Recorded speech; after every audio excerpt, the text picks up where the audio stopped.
Higit 1 trilyon mula sa proposed 7.2 trillion peso 2027 budget ang nakalaan na pambayad sa utang ng bansa. Pero paninindigan ng Budget Department, walang masama sa utang basta nagagamit ng tama. Yan ang exclusive Agenda Weekend report ni Isaiah Mirafuentes.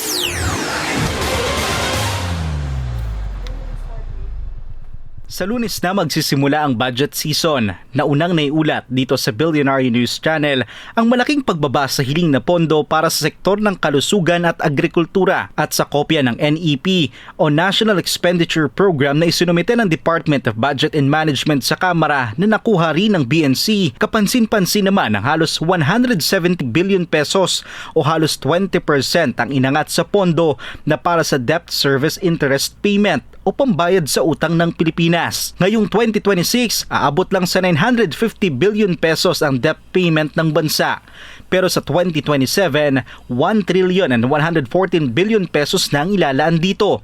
What is so surprising when I review the plan is we're also continuously paying yung COVID-19 emergency response na nautang natin from the previous administration. So we keep on addressing these issues and we've also been paying yung interest na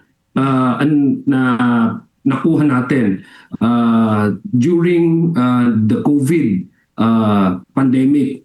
Pero malaki man ang pambayad utang, paniguradong lalaki pa rin ang utang ng bansa. Ayon mismo sa DBM, mula sa 19.7 trillion debt projection ngayong taon, posibleng umabot sa 21.47 trillion pesos ang utang ng bansa sa 2027. Dahil na rin daw yan sa pagtaas ng palitan ng piso kontra dolyar. Yes, masakit mang isipin pero ganun talaga yung kabuuan na mangyayari. Halimbawa kung meron tayong yung obligation or yung dapat nating paggagastusan ay hindi enough yung ating pwedeng makuha na or ang ating sariling ang ating may hawak natin na pondo, talagang mangungutang ka, no? Ganun talaga 'yon para pagpondohan yung other services.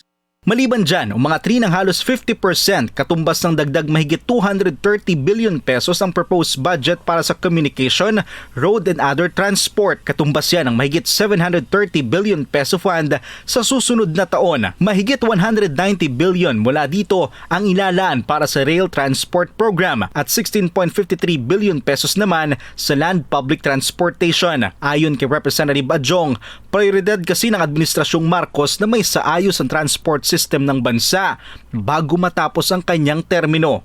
Para sa Agenda Weekend, Isaiah Mirafuentes, Billionaire News Channel.